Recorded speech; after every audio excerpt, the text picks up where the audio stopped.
ओम साई राम। सुखी, संपन्न और आनंददायी जीवन जीने की राह यानी भगवान श्री साई बाबा का श्री साई सच्चरित, ये पवित्र पावन ग्रंथ। आइए अध्यात्म मार्ग पर चलिए पवार काका के साथ आनंद लेते हैं श्री साई सच्चरित के भावानुवाद का। ओम साई राम।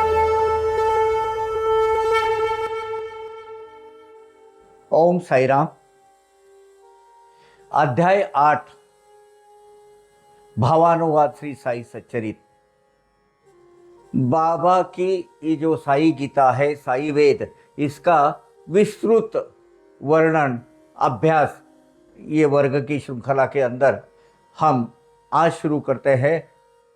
ओवी 19 से 19 वहां से शुरू कर देते हैं। नरदेह की महती हम देखते जा रहे हैं।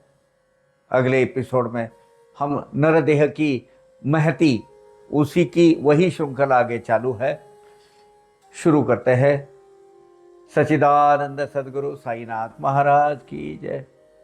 जो दिखता वो अगले क्षण न रहता, अपरिमित परंतु एक ही भासता। देह इस क्षण जैसा दिखता न रहता अगले क्षण में। पहले क्षण में रहने वाली देह की स्थिति या देह की अवस्था नेक्स्ट दूसरे क्षण में नहीं रहती है। वस्तुतः ये जो परिमाण है, ये सूक्ष्म लेवल पर जो बदलाव होते रहते हैं, वो किसी मापदंड या परिमाण की सीमा में से परे है। परंतु ये अवस्थाओं के बदलाव का आभास हमें नहीं होता, हमें नहीं पता चलता। हम क्षण क्षण बदलते जा रहे हैं। पहले क्षण में ये जैसी ये देह दिखाई देती है, वैसे ही वो दूसरे क्षण में नहीं रहती है। उसकी अवस्था बदल जाती है।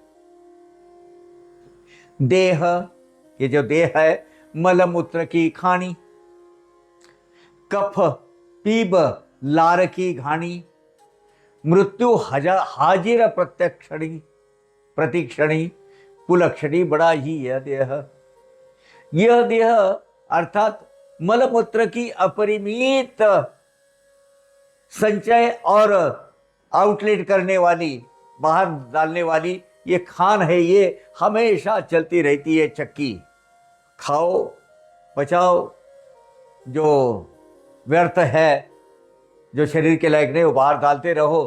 बस ये 2400 घंटा हमेशा ये इसका काम करते रहती है। यह देह विष्टा, मूत्र, श्लेष्म, लार, थूक आदि दुर्गंधिपूर्ण पंच ऐबों का भरा हुआ एक अत्यंत घृणित मांसपिंड है।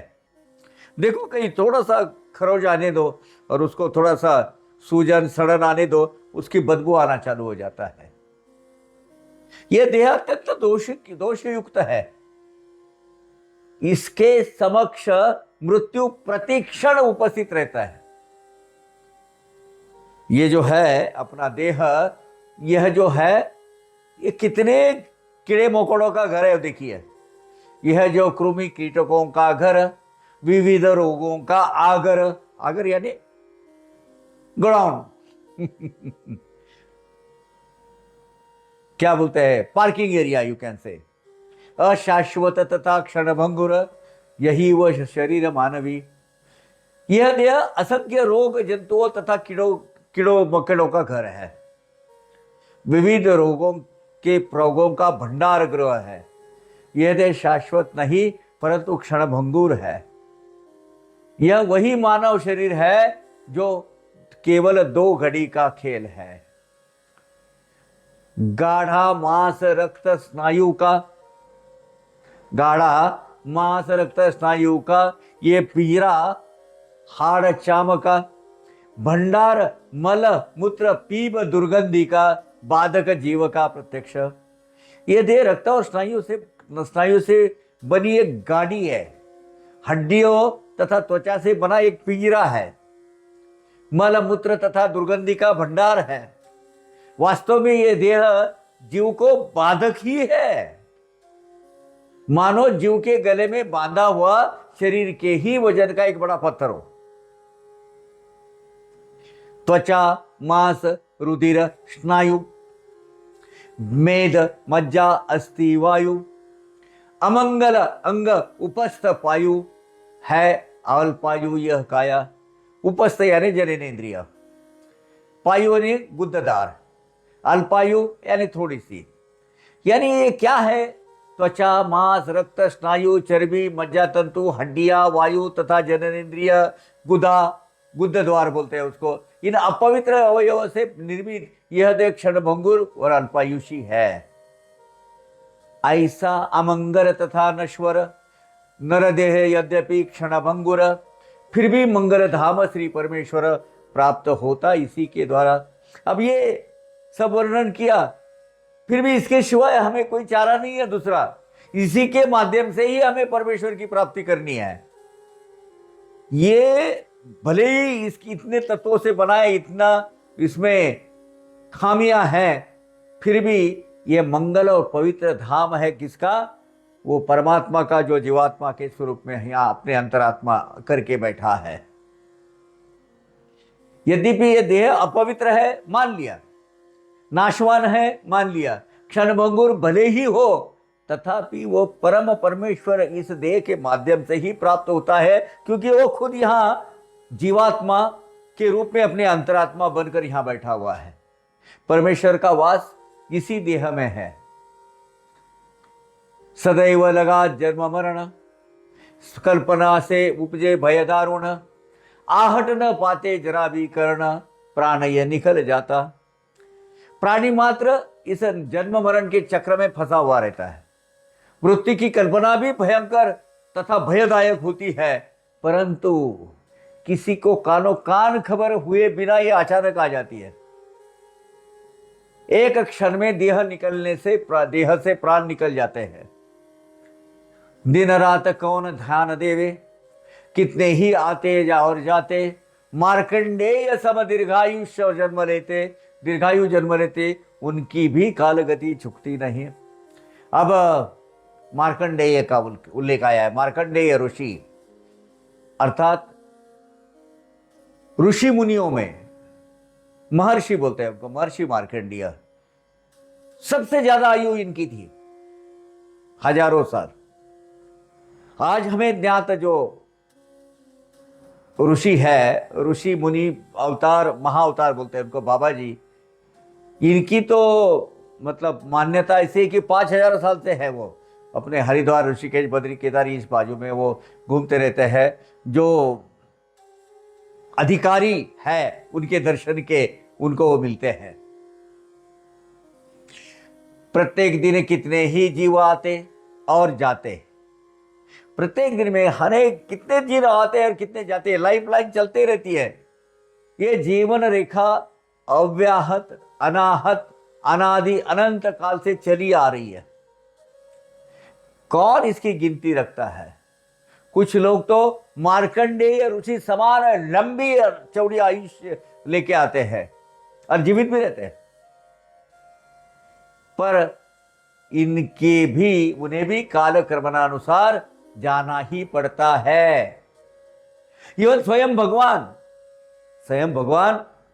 जब मनुष्य देह में आते हैं, साईनाथ महाराज, श्री राम प्रभु, श्री कृष्ण प्रभु सब आए, लेकिन देह धारण किए। अब उनके तो क्या है, देह उनके जब चाहे तब छोड़ देंगे, कितनी भी लंबी आयुष होने दो, लेकिन क्या हुआ है, देह आखिरी में उनको भी छोड़ना पड़ा है।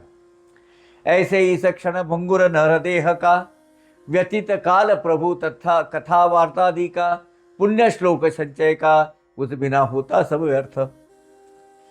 ये क्षण, ये देह जो है क्षणभंगुर है, नरदेह। ये धारण कर लेने पर परमेश्वर के नाम संकीर्तन में व्यतीत किया हुआ काल ही यही अपना निज संग्रह है, देह नहीं है। देह तो एक माध्यम है।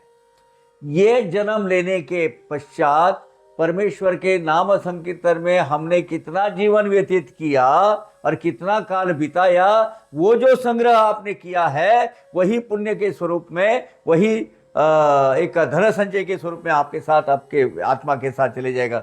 देह तो यहीं रह जाएगा। भगवान के नाम संकीर्तन के अलावा आयु व्यतीत करना यानी निरर्थक है।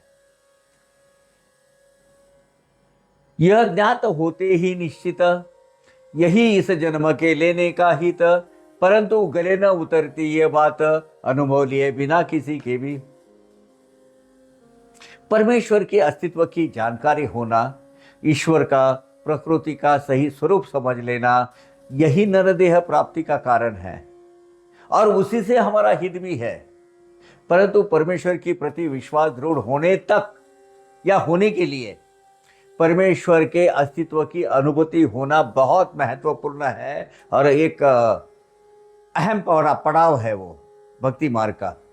अनुभव के बिना किसी का भी विश्वास नहीं होता, ये सही बात है। परंतु पाने यह अनुभव करना पड़ता अभ्यास व अध्ययन पर, तथापि जो शाश्वत सुखार्थी जीव है वही यह वैभव साध्य करे। परंतु ये अनुभूति पाने हेतु अभ्यास और अध्ययन करना बहुत आवश्यक है। ईश्वर का जो ऐश्वर्य है, ईश्वर का जो वैभव है वो समझना बहुत जरूरी है। जिसे मोक्ष पाने की कामना है उस जीवात्मा को अनुभूति का ये ऐश्वर्य प्राप्त करना आवश्यक होता है और वही वैभव है, यही साध्य करना है। पत्नी, सूत, वैभव, वित्त, पृथ्वी, समुद्र, वलयांकित ईश्वर कृपा से सारा प्राप्त, फिर भी रहे अतृप्त मानस में। दारा यानी पत्नी, अर्धांगिनी, पत्नी सूत्र, पति दारा, पत्नी बोला है, दारा सूत्र बोलते हैं उसको। पत्नी, पुत्र, ऐश्वर्य, धन तथा समुद्र से घिरी पृथ्वी, ये सारे ऐश्वर्य अनायास ही प्राप्त होने के उपरांत भी मानव जो हमेशा अतृप्त रहता है। ये बिल्कुल सही बात है। शाश्वत सुख और शांति यही ध्येय धारण कर चित्ती, सर्वभूतों में भगवान की बस्ती, परम प्राप्ति दायक जो। मोक्ष यानी चिरंतन शांति, वो शून्यावस्था भी बोलते हैं उसको, सो दैट मुक्ति पाने का वो रास्ता खुल जाता है। ये प्राप्त करने का ध्येय मन में धारण कर, भूत मात्र में जो भगवान है ऐसा ध्यान प्राप्त कर, जो की हुई उपासना होती है ये परम सुख की प्राप्ति करवाती है आपको, यानी मुक्ति प्राप्त करवाती है। हाड़, मांस, त्वचा, रुधिर मिलाकर बनाया यह देह का पिंजर, परमार्थ का प्रत्यक्ष रोड़ा मगर, छोड़ो ममत्व इसका। अभी देह कैसे बनी है? त्वचा, रक्त, मांस, हड्डियों का जोड़कर यह देह का पिंजरा तैयार किया होगा। यह देह अर्थात मैं, ऐसी देह बुद्धि परमार्थ मार्ग की सबसे बड़ी बाधा है। इसलिए देह अभिमान त्याग कर स्वस्वरूप की सच्ची पहचान कर लेना आवश्यक है। मानो केवल उसे चाकर, मत बैठाओ उसे माथे पर, हाँ लाड़ ना लड़ाओ निरंतर, द्वार नरक का न बनाओ। नरक यानी यमलोक का यातना ग्रह, नरक। क्या बोल रहे हैं उनको? इसको, इस देह को एक नौकर बना के रख दीजिए, चाकर बना के रखो। इसके लाड़ प्यार कर कर अपने माथे पर मत बिठाओ। लाड़ न लड़ाओ निरंतर, द्वार नरक का न बनाओ। इसके लाड़ करोगे ये अपनी मनमौजी के जैसा, भगवान को जो अपेक्षित है उसी का पालन न करो तो ये नरक का द्वार बन जाएगा देह। इस देह को परमेश्वर प्राप्ति का एकमात्र साधन, उसको साधन समझे। तू नहीं जानता मैं कौन हूं, अरे कोई नहीं है, कोई भरोसा नहीं है तेरा, तू जानता ही नहीं है, ये दिया अरे तू नहीं है।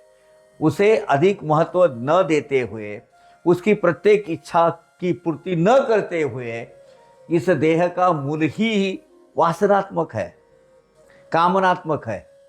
अतः स्वयं यमलोक के यात्रा गृह के द्वार जाने की तैयारी खुद ही मत करिए, वहां खुद मत पहुंचिए।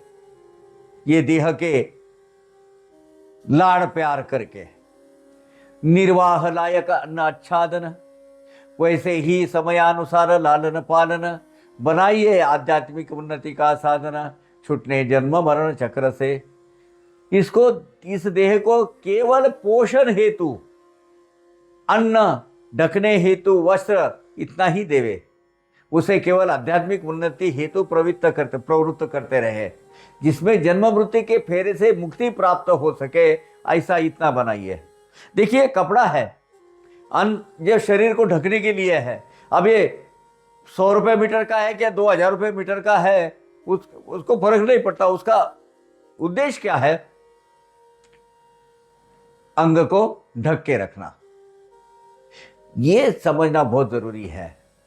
जन्म मरणादि अनर्थात्मक प्रतिक्षण विनाश उन्मुख, ऐसा क्षणिक इसका यह देह का सुख असुख होता जो निरंतर अनर्थ आत्मक निरर्थक है, अनर्थक को न्योता देने वाला, विनाश उन्मुख हमेशा तत्पर तैयार रहता है विनाश करने के लिए, विनाश के समूह।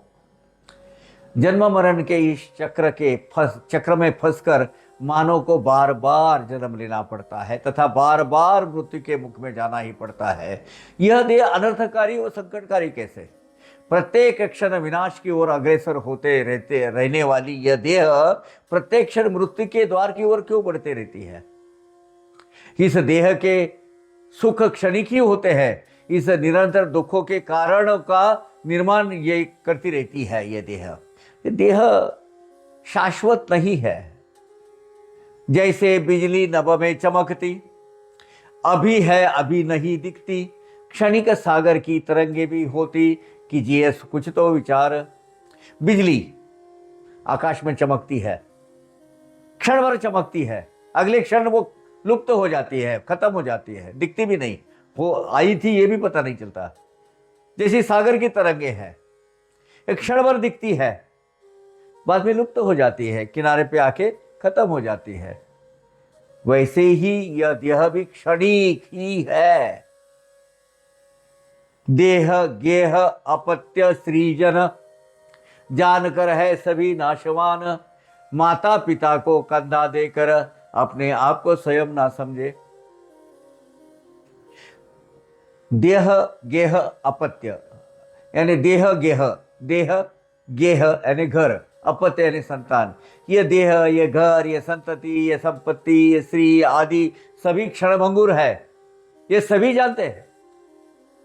अपने ही कांधों पर माता पिता के मृतदेह को ढोकर ले जाने पर भी मैं इस नश्वरता से परे हूं, मुझ पर यह प्रसंग नहीं आने वाला, ऐसी भ्रांति में, ऐसे ही भ्रम में आदमी रहता है जैसे कि वो ये मरने वाला ही नहीं है।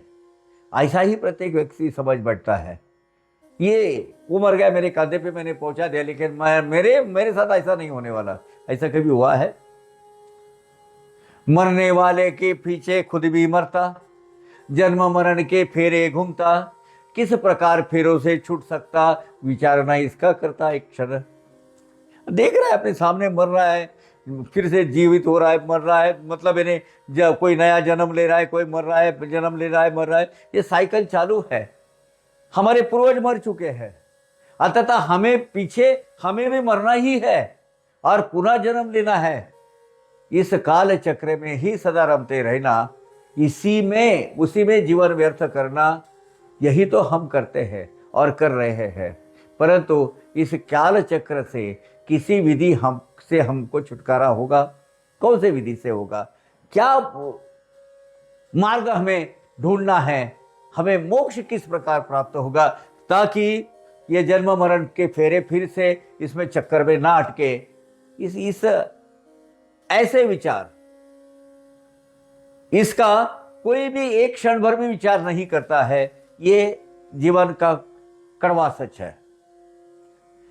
नित्य कुटुंब का भरण पोषण करता, आयुष्य पूर्णता बीत जाता, काल आयुष्य गणना तत्पर होता, कर्तव्य विसरता वह वही। संसार में ही अटक कर वंश विस्तार करना, कुटुंब का पालन पोषण करना, इसी में सारा जीवन व्यतीत होता रहता है। किंतु काल आयु गणना करने में सदैव तृप्त होता रहता है। काल कैसा है? आयु की गिनती करते रहता है, हर एक क्षण में वो माइनस करते रहता है। प्रत्येक क्षण हमारे हाथों से मुट्ठी में रेत कैसे फिसल जाती है, उसके समान अनजाने में ही सरक जाता है, फिसल जाता है। इसकी जानकारी काल हमें करवा देता है। काल के परे कोई नहीं है। काल हमें बहुत बातें समझा देता है। काल अपने कर्तव्य में भी कभी नहीं चूकता। काल को कर्तव्य, अपने कर्तव्य में काल काल हमेशा तत्पर रहता है। हर एक क्षण वो आपको अपनी आयु जो लिखी हुई है अपने पूर्व संचित पूर्व सुकृत के हिसाब से वो करते रहता है। आते ही अंतिम घड़ी, काल न रुकता वह क्षण भर भी घड़ी। जैसे जाल खींचता मछुआरा प्रौढ़ी, जीव तड़पड़ाता मृत्यु मुख में, वैसे जब अंतकाल नजदीक आ जाता है ना, तब काल एक क्षण भी प्रतीक्षा नहीं करता। मछुआरा जैसे जाल में मछली फांस कर जाल खींचते रहता है, वैसे ही काल भी अंतिम समय आने पर अपना फेंका हुआ जाल ऐसे खींचते रहता है। इस जीव की स्थिति भी वैसी ही है। जैसी जाल में तड़पती मछली, वही अवस्था इस जीव की होती है। तो ये हमें समझना है, ये जीवन का सत्य है और ये सत्य हमें स्वीकार करना चाहिए। उसके सिवाय जीवन जीने का अर्थ ही नहीं। फिर जो जानवर अन्य प्राणी जगत जो जीता है वही हम जीते हैं। आज हम यहाँ अध्याय 8वें का जो 8वें की वो भी 40 तक हमने अध्ययन किया है। अगले श्रृंखला में, अगली एपिसोड में हम 8वें अध्याय के 41 वो भी नंबर 41 यहाँ से शुरू करेंगे। तब तक के लिए आज्ञा दीजिए। नर जन्म की महती हम सुन रहे हैं और इसी श्रृंखला में आगे का अध्ययन हम करेंगे। तब तक के लिए आज्ञा दीजिए। ओम साई राम।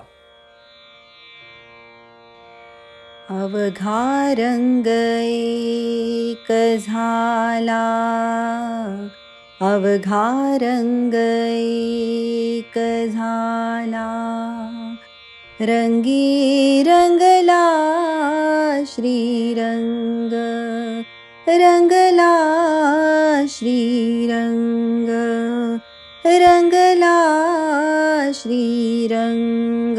अवघारंग एक झाला, अवघारंग एक झाला।